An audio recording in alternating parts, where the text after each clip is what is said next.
All right, hello everyone. Last one of the tournament, so let's hope we end in a good way. Casper, this is your biggest title of your career.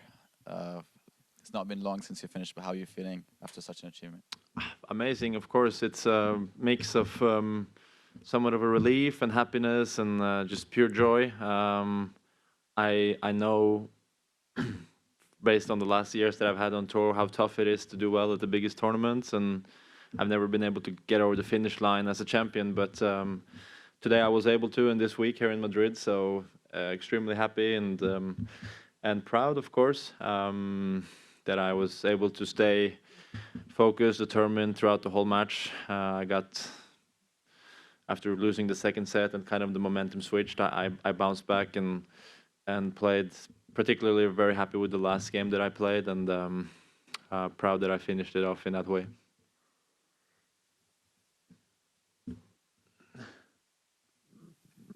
Casper, you couldn't repeat in Barcelona that it's only a 500, but great title. But now Madrid, you are uniting the two cities. Yeah, yeah. It's yeah. Of course, Barcelona didn't go as well as I hoped, but I lost to Holger there, who won the tournament. He was playing amazing, so it was okay. I wasn't too hard on myself after that loss. I just realized that I wasn't good enough that day, and I came here practicing and got some days of practice before starting, so that was good, I guess. And from the first match, really, I felt the ball great, and the courts here, and I've been able to beat a lot of good players on the way, and topped it off with maybe one of the best matches for me of the year today, and super happy to kind of bounce back a little bit and get my season turning around to something very positive. So hopefully I can keep going from here. Hey Casper, congratulations. Thanks. You seem like over your career you've seemed to handle tough losses and big losses like quite well in a way, like without any drama or anything. So I'm curious just actually how tough has it been to, you know, come so close to winning big titles in the past but not get over the line, and obviously now that you have done that, how satisfying is it? Yeah, I mean, I've been in, I guess, like six. This was my seventh big final, yeah, if you count them all. So 7 is like a lucky number, I guess. So it was worth the wait in the end. But I have never really been too close in any of the finals. When I look back, I've lost in majority of them straight sets, but when I lost the second set today, I was kind of a bit frustrated. Jack really stepped up and deserved that second set, but I felt like I was in a good position. You know, I was 7-5, 3-2, and then suddenly, boom, 3-6. So, but I told myself, try to stay positive. You know, if you had been offered at the beginning of the week that you will play the third set for the trophy, you would probably take it. And you never know what can happen in the third set. It's only one set, and luckily I was able to keep the break all the way. And this tastes, of course, very, very good, and I think it's something that you need to be able to handle and move on from tough losses if you want to improve and you want to become a better player in any sport. You need to be able to kind of erase memory fast, and some losses have been harder than others to do, but all losses that I've had the 6 previous times have been contributing to motivation to get it done today. Hello Casper, congratulations. You said as an introduction that you feel relieved. Did you feel like under pressure over the past years to go in finals without winning?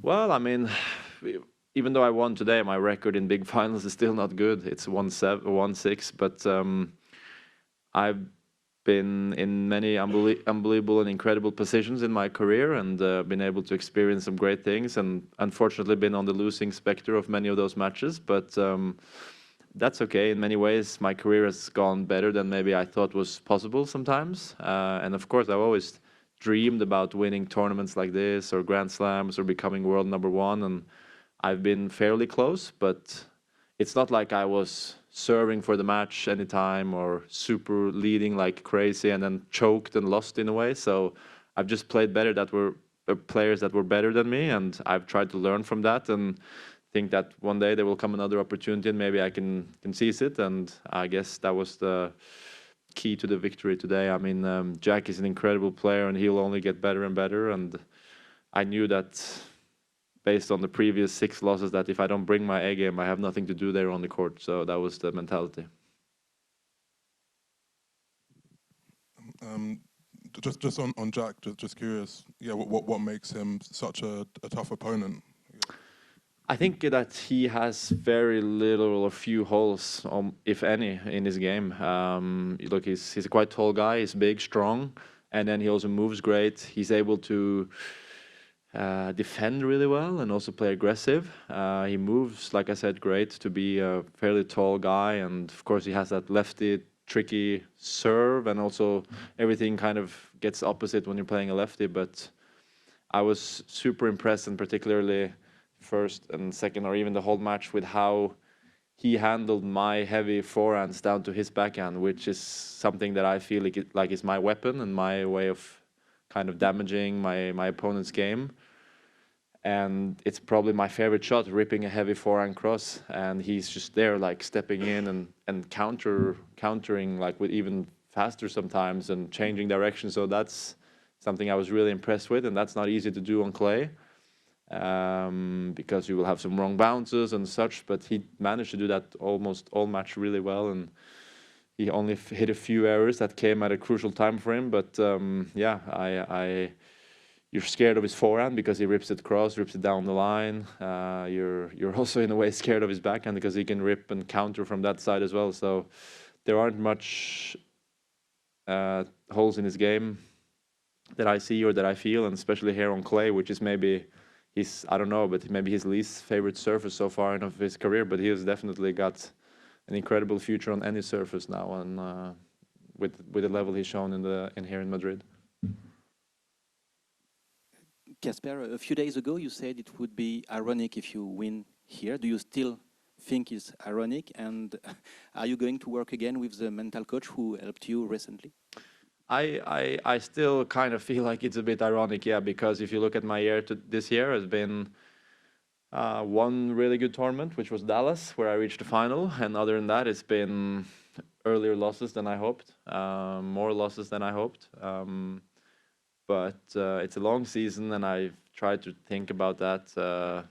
It's like a marathon, not a sprint, kind of that saying. But the clay season I love it, but it's not that long. So, I mean, I lost earlier than I wanted in Monte Carlo and Barcelona, and the kind of tournaments, the weeks they go on, and if you don't do well, you kind of feel like, oh, I need to do well now. So here in Madrid, I really stepped up, which is a good feeling. But if you look at my last year, it was maybe would be less surprising if I was able to win the big title last year because of the other results I had. But since Roland Garros last year, I've had quite many months of struggling and not many good results. So it's worth the wait, and I think I've accepted that I've had to, or I took 1 or 2 steps back in my game and in my feelings on court in order to take 2 or 3 steps forward again. And here in Madrid, it feels like I've taken 4 steps forward. So that's a great feeling. Hi Casper, Gorka Grande for El Chiringuito. First of all, congrats on your victory. I assume that you've been so focused on tennis in these last 2 weeks, but I don't know if you have enough time to visit some places in Madrid. I know that you are a football fan, a Liverpool fan, if I'm not mistaken. So I don't know if you visit, for example, Santiago Bernabeu or any other football stadium. No, I wasn't able to this year. I wanted to, but there were no tickets, unfortunately, when I looked at it for... it was 2 weeks ago. I think they played Athletic Bilbao 2 weeks ago at home, but I was watching, obviously, when they played Barcelona in Sevilla, the cup final, and today they played again, so I was not able to watch anything there, but I've been there before, and the stadium is incredible, and it's always fun here in Madrid. You see some of the football players, they come to watch. Today, I think I saw Ronaldo was there watching, so I know he likes tennis, and It's a really cool city. I mean, it doesn't have like a shoreline or water, but it's a beautiful city. And I went one of the first days. I was able to go to Laureus Awards, which was also incredible. So I've had a great time in Madrid, and when I leave tomorrow, I will look forward again to coming back next year.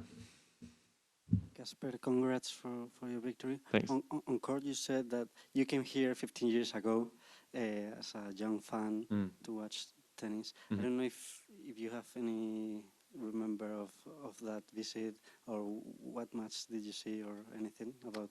Yeah, I remember. I have my grandmother. She gave me like a trip anywhere I wanted in Europe when I was 10. When I turned 10, that was like my birthday gift from my grandmother. And I said I wanted to go and watch tennis, and Madrid was a good option. I think it was one of the first years Madrid was played here in Caja Mágica. So I have another family member who lived in Madrid, so we stayed at her place and just came here for 2 days and watched tennis. I remember I got Novak's signature, and I was watching Rafa and Roger and Söderling, who was a Swedish, of course, and even like Tommy Haas practicing. I loved every minute watching the players play, either match or practice. So it's really fun to come back as a player yourself. And I have a picture. I think she has a picture, my grandmother, of me when I was here, and you can see the joy on my face watching tennis. And it's an incredibly cool stadium, and a dream come true, you know, honestly, to have this trophy here as I've been here since I was 11 years old. Huh? I think it was 2009, maybe. I don't know what first year was. 2009 here? Yeah, I think it was here, 2009. Yes, Casper here. The French Open is approaching. Is this title here changing something big for you in terms of confidence or the way you approach the tournament there? You played the final 2 times there. I hope so. Honestly, with this win, I put myself back in a good position when it comes to ranking and seeding. So, in a way, if you want to win a tournament, you can say that it doesn't really matter what your ranking is, because you have to beat every player you play anyways. But it's a good step forward. And when I come to Paris, I will always have a great feeling and memories from the place, and think that I'm a good clay court player, and best of 5 set I will be even tougher to beat on clay. Kind of, that's my mentality, and I know I don't need to play great every point or every single match, but I know that I can physically be there for a long time and play my clay court game and make it difficult for the opponents. That's kind of how I felt when I've done well there. So I will enjoy this tonight and prepare as well as I can for Rome in the coming days. And then after Rome, I'm entered for Geneva, and then after that we will see how it goes in Paris. But there are still some really exciting weeks coming up, and I guess a win here shows the other players also that I'm here to try to do well for the rest of the clay season.